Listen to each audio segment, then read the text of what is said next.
Usa nga lang ang upuan, ang panay, ang pa. Hindi nga ako nakabihis.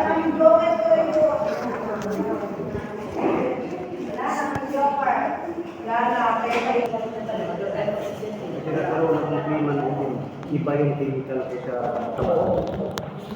Ang problema sa trabaho, ang sabi. Sinawa rin naman kami. Ang pinipumpak niya. Naawa naman kami mo. Si Kapitana. Kapitana Rita po. Salamat po, ma'am. Sasabi nito, kumawa naman.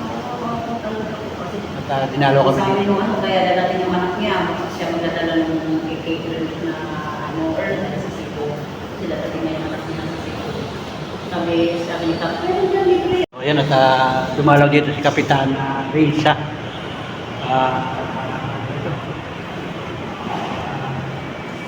Si Kapitana Risa Pascual ng San Bartolome. Bata pa si ma'am, yan, shoutout kay ma'am.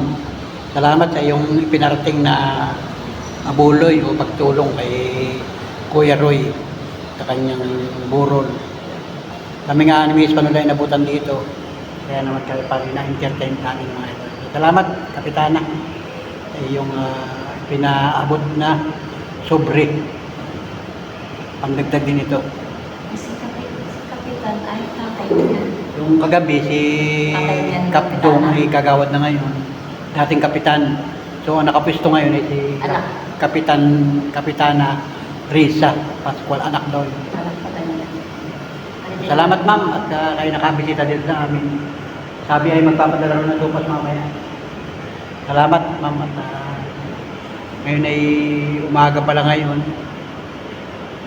Pasado mag-alas 10 na ng umaga at wala nga ibang tao dito, guys. Kasi busy-busy sila, may mga trabaho. So, lalagyan natin doon sa lagay ng abuloy. Kuya Roy, meron ka ng abuloy, bigay ni Kapitana ng si Kuya Roy. Hindi ko napapakita, guys, yung ataol at saka yung Kuya Roy natin. Timeline kasi na nagkakakulay yung aking YouTube pag ako nag-upload.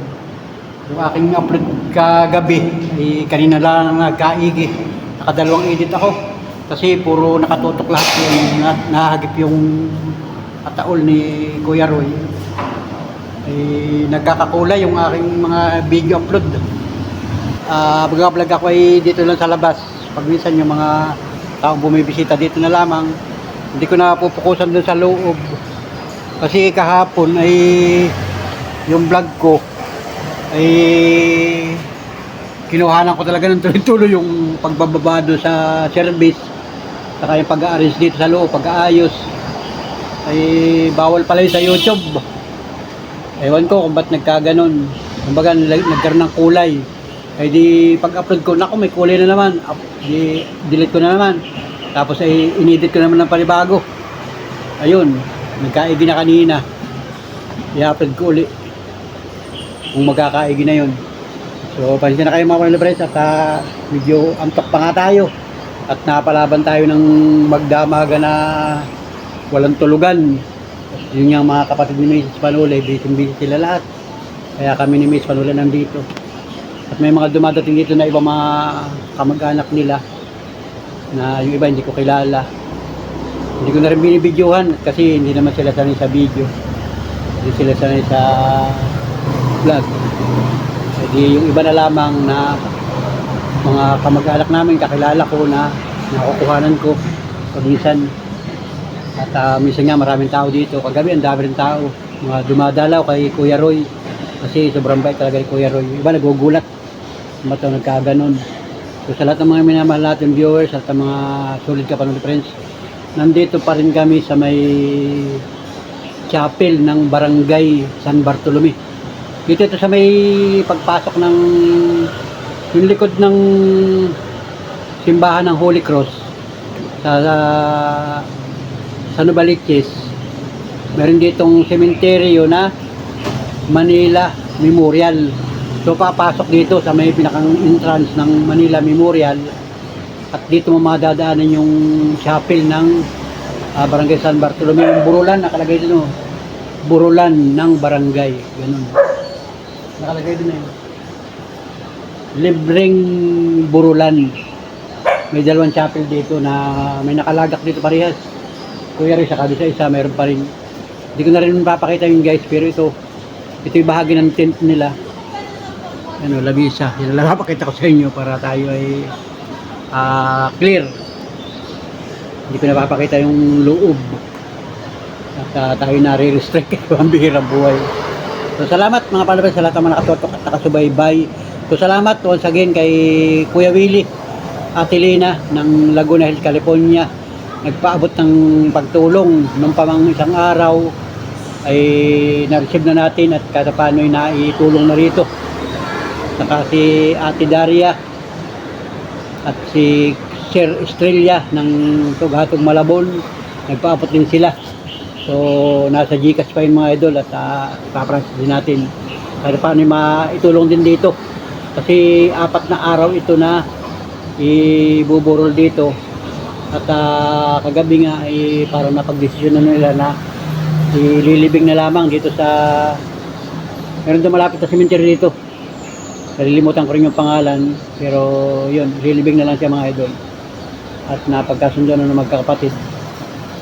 At binisita nga kami dito nung kagabi nung isang kagawad ng barangay at kanina naman si Kapitan Risa ng barangay San Bartolome pumunta rin dito. Ang dami bumibisita dito mga idol at nagpapaabot nga ng tulong. So, salamat sa lahat ng mga suporta at tumutulong sa nangyaring bigla ang pagkamatay ng ating Kuya Roy, ang kapatid ng ating Mrs. Panuli.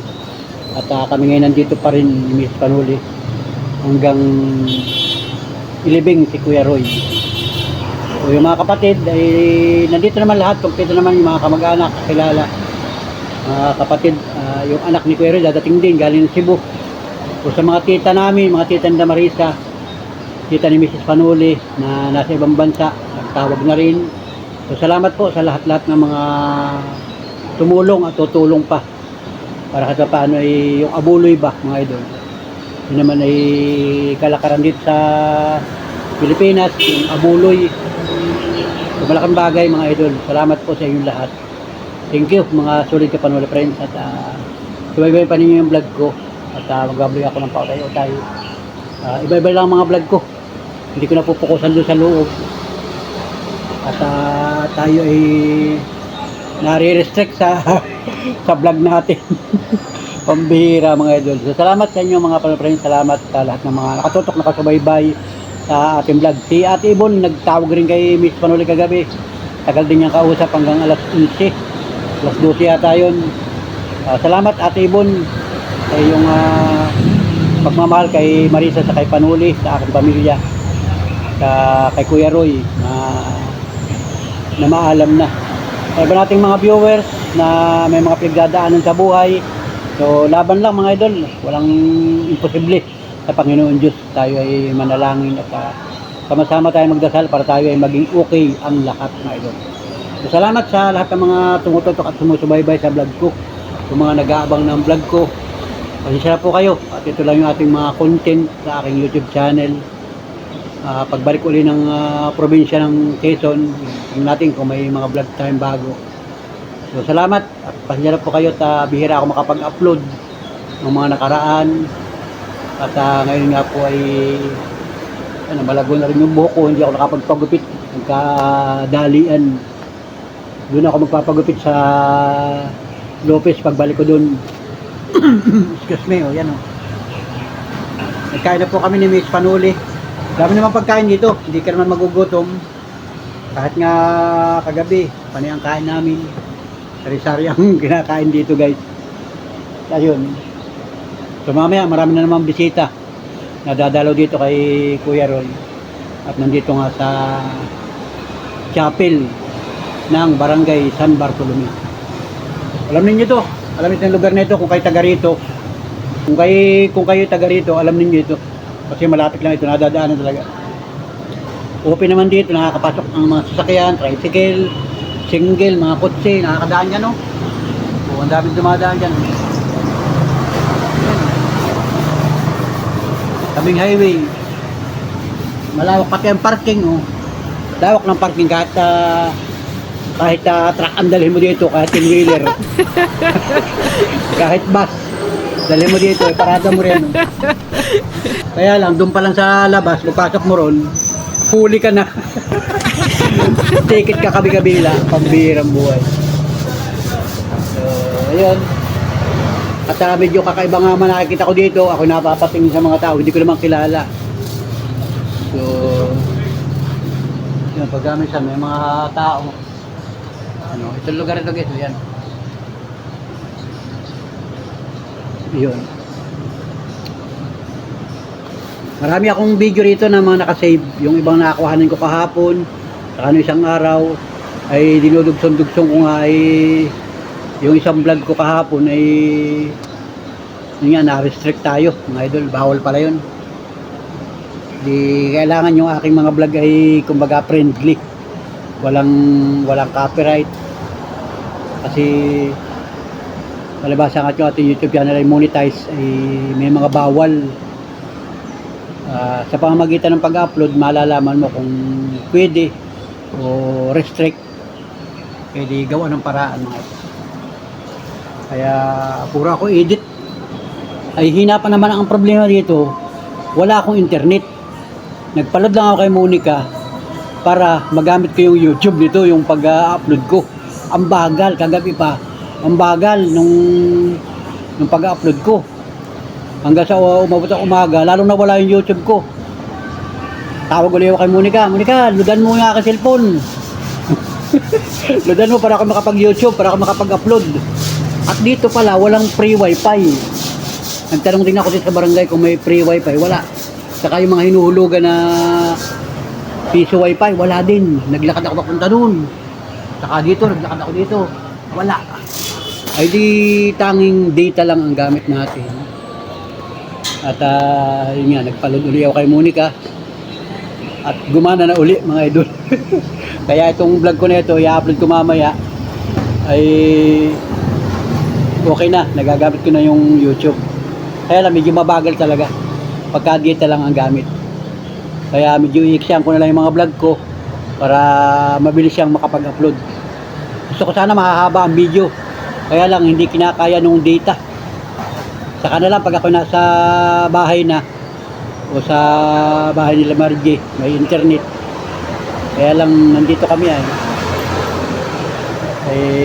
hindi katulad pagka nasa sariling bahay, may sariling internet, malakas yung internet ko, kahit mahaba yung video, pasok agad siya. So salamat sa lahat ng mga nakatutok at nakasubaybay, sa mga kababayan natin, mga OFW, mga kababayan, sana po ay okay lang kayo dyan. So dito sa bansang Pilipinas, mga taga Luzon, Visayas at mga taga Mindanao, magandang araw po sa inyo. Wala namang ulan ngayon, pero kagabi nagpaambon-ambon. Sana ay wala ng ulan. Sa Quezon, ewan ko kung naulan pa. O sa Bicol, ewan ko kung naulan din. O sa Norte, hindi ko na alam kung naulan. So basta po mag-iingat tayo mga idol. Salamat po sa inyong lahat. Inyong pagbati o pag-condolence sa pamilya ng aming Miss Panulis at kay Kuya Roy. Salamat po sa inyong lahat. Thank you for watching. Bye bye mga pala-friends. Bye bye. See you next vlog. See you next upload. God bless po sa atin lahat. Mabuhay po tayo. Tuloy lang mga idol. Let's go. Mga pala-friends. Salamat po sa inyong lahat. Salamat po sa mga nag-comment. Salamat po sa mga nag-like, nag-share sa ating YouTube channel. Salamat po sa mga hindi nag-skip ng patalastas. Salamat po sa inyong lahat. Thank you. Mga sulit ka Panuli friends. Yan, yun ako. Mamayang hapon, maliligo ako. Tingnan ako makaligo. Palit ako ng damit mamaya. Yung damit ko. Let's go. Yung si Miss Panuli. Kapahinga din sa loob. Alright, salamat. Bye-bye.